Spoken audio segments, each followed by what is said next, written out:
So, thanks for having me. My pleasure. Please, how are you doing? The Lord is faithful. I'm good. Thank God so much. Please tell us something about your condition and why you are here this afternoon. Okay. The condition is I have this issue with my thyroid gland. As you can see, it's enlarged, and well, because it's now giving me issues or problems, if I may put it that way. That's what has led me here. Please, have you been diagnosed officially? I'll say yes. You asked me how long ago. Yes. Well, I'll say that maybe for the past 15 years, I noticed I had a little lump, but I wasn't even sure what it was. But as the years have been going, it's been increasing in size, and then got to a point where other people were concerned or asking questions and stuff like that. But I didn't feel anything, so I didn't think it was anything to bother about. And another thing is that my late mother had it, so we're thinking it's hereditary, and well, she managed it. So, but however, I remember a friend of mine was so concerned. She bothered me so much. So there was a doctor who I was buddy with. So we spoke about it, one Dr. Kwao. And so he just wrote for me to go and do the thyroid function test.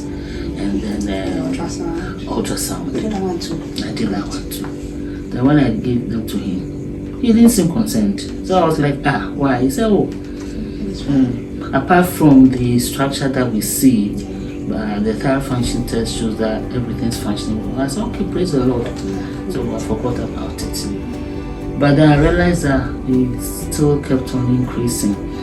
And when you're in town, strangers will call you. People will offer all kind of advice. I mean, some of them sound so weird, some maybe will tell you that you see that they also had it before, and they did this and that, and blah blah blah blah blah, and then it got healed. So I remember there's a woman I used to buy fruits from at the Medina market. The woman worried me and said, look, she had her own was big and since now small. So what did she do? She said she used quail eggs, with lemon or lime.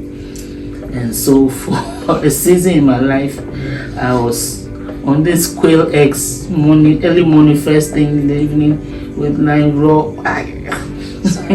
I did all that until it got to a point I couldn't stand the smell anymore. I just gave up.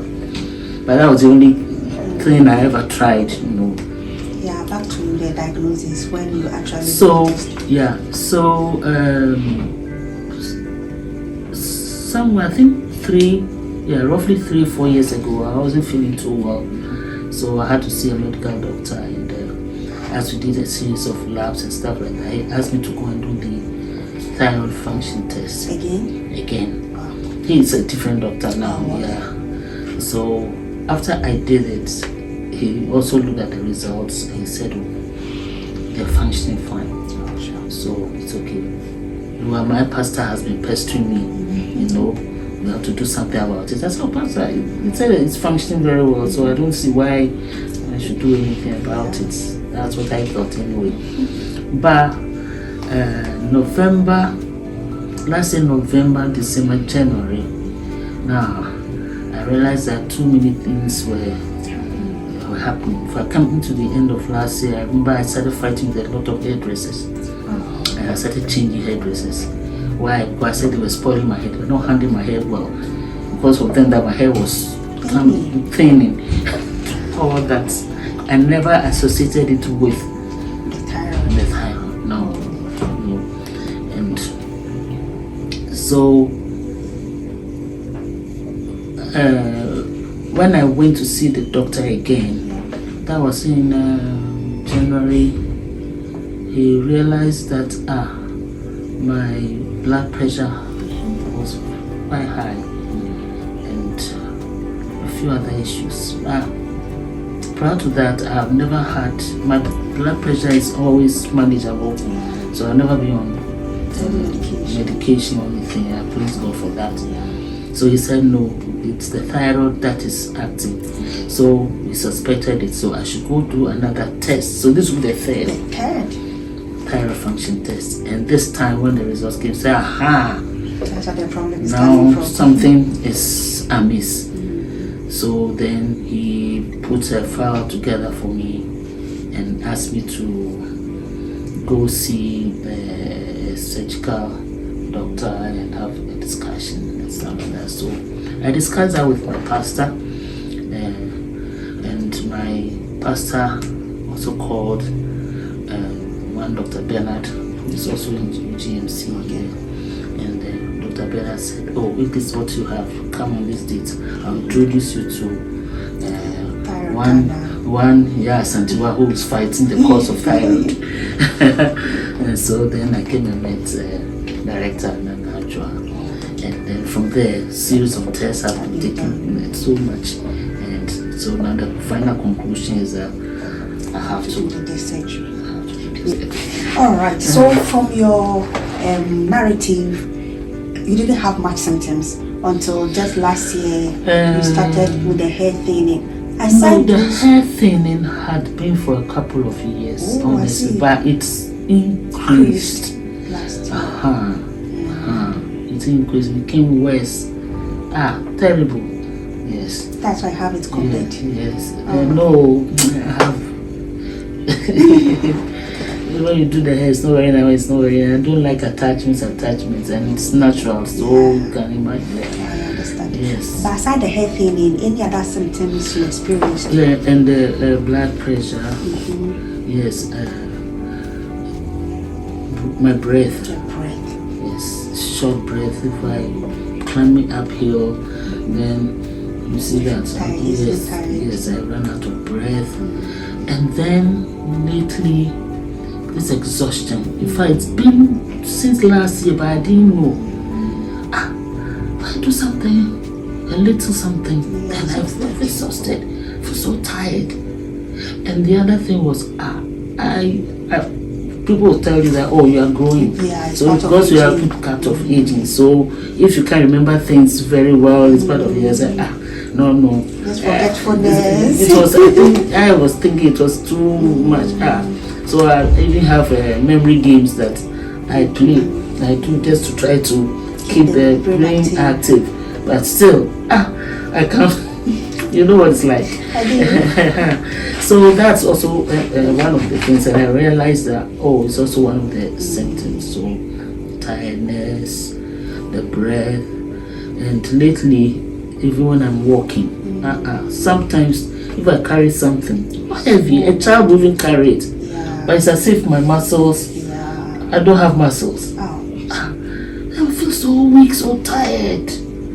But apart from those symptoms, you have symptoms like difficulty swallowing, difficulty talking, snoring. I hear complaints that sometimes I snore. When I sleep, you don't know exactly what's going on. You already agree. Yes. But sometimes my voice can be very hoarse. Especially in the mornings. And I remember sometimes when I call people who don't know me, not very close to me, in the mornings, the first response is yes sir. I've come to live with it, because they assume because the voice is so hoarse. And then I realized that I phlegm a lot, and difficulty swallowing. There are some, like my multivites, they're a bit big. So I've realized that when I just take it on straight, it seems to scratch something, I feel pain, slight pain. So what I do, I have to, adjust my body, adjust my legs and weight to take it. So sometimes it puts me off even taking them. Okay, some people have also experienced change in complexion. They maybe used to be a little light skinned or fair, and then over the years, over the short period. Oh yes, I've darkened. Especially my face, I've darkened. I realize I've darkened. It's so unusual from the normal aging darkening. Is there a normal aging that? Usually when people are aging, they tend to tone down. Oh, really? Yes. But yours has been drastic change in the color complexion. I think I just started noticing it. Oh, So I can't tell. I just started noticing it because I don't make color stuff. And then from your earlier narrative, you have taken Quailex and then lemon for some time in the bid to get rid of it. Aside that, are there any remedies or medications, treatment you have been all in the attempt to get it off? No, that was with it. No. People have suggested things. Yeah. People have shown me they go and try this about something here. I think it was about 3 weeks ago when one of the big shops in town was with one of my daughters, and one of the young men who was serving called us. He called us, "Oh, madam, please. I knew it." So he was telling me about this woman in Sawan who's doing wonders, and his grandmother, there's a gift that she has, and blah, blah, blah, blah, blah. And I could see that my daughter was tempted. I said, "Listen, please, we are already en route to have this thing. Yes. Nothing, I'm not going to change your back. No. I'm not going to try any other thing. And perhaps there are herbal stuff that can work, I don't know. But I just didn't feel like going on that discourse. Sure. And you also indicated some attitude and comment from people.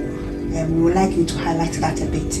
As in when you are in the family, how do people see and accept, especially having a mother that had it at church, at other places, in public places? The family, I'll say that in the past they were all pushing me to have something done about it, and I guess my stubbornness stopped everybody. Yeah. And there are people who sent me sometimes programs where they say some people, a group are coming from somewhere in the north, they're doing something, some Europeans or something. Never told you. No. I guess it's because the recent symptoms which I cannot, realize that not my usual self. But you're not bothered with the physical appearance of it, other people's reactions. What can you do? The people look at you. I realize that some people even take offense. Yeah, some people they just see it and you can tell that you sort of put them off. I see it, but wow. I'm so sorry about that. No, it's life. I'm glad you're coming for the surgery. Thank you very much. Please, do you have any concerns about the surgery, like fears, concerns about the medical team, the expertise? Can you trust them? If I want to entertain fears, then I better not do it. Okay, I get it. So once I've made up my mind, I'm doing it. You are very I'm just trusting God. That is all. We thank God. Yeah, because heaven knows we prayed prayers. Yes. Because there are testimonies which are true of people who have had a supernatural healing.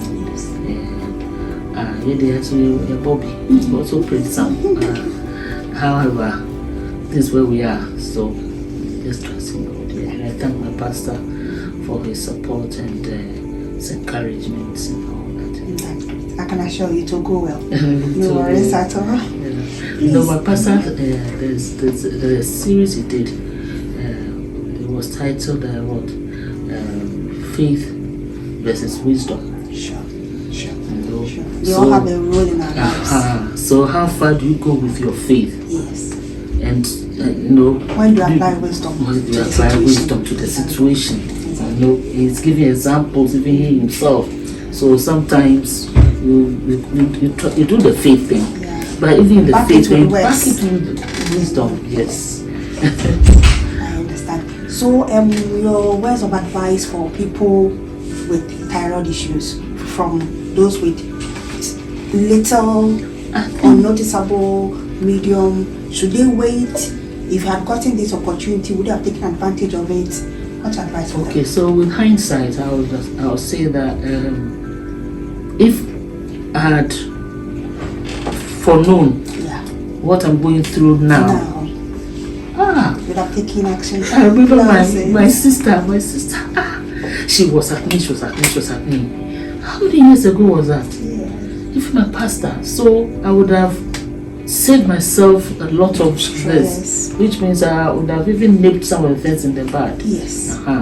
So I'll tell you, but once you are diagnosed or you see any sign of it, whatever you can do about it, do it. Don't wait. Sure. Especially, I'll take a clue from the hair thinning and then hair loss. Yes. Most women experience it, and we blame it on all kinds of cream and then innocent hairdressers. Oh, so once I think you start losing your hair, please do the test and be sure and rule that one out. Yeah. I think that's as a clue. Is there any words of appreciation? Yes, please. I want to thank you guys, Thyroid Journey Foundation. I think what you do is a great work. Because to be honest with you, if I had ever entertained any fears about surgery or whatever, the first day I came and sat and met Madam Nanajwa. After we spoke, I was buoyant. I left here with so much courage, and I've refused to have my balloon burst. I won't have it, And I thank UGMC for this collaboration they're having with the Thyroid Journey Foundation. And I want to thank my pastor, Prophet Gilbert, so much for his words of encouragement, his prayers, and his support, not only in words but even financially, and then my family and all the other friends out there, who have been supporting me, prayers, financially, those who have made it possible for me to come to this end, to be able to have this surgery. Nice, and I thank you also. Oh, you're welcome. Thank you too. You're welcome. Please bring us to the end of our interview.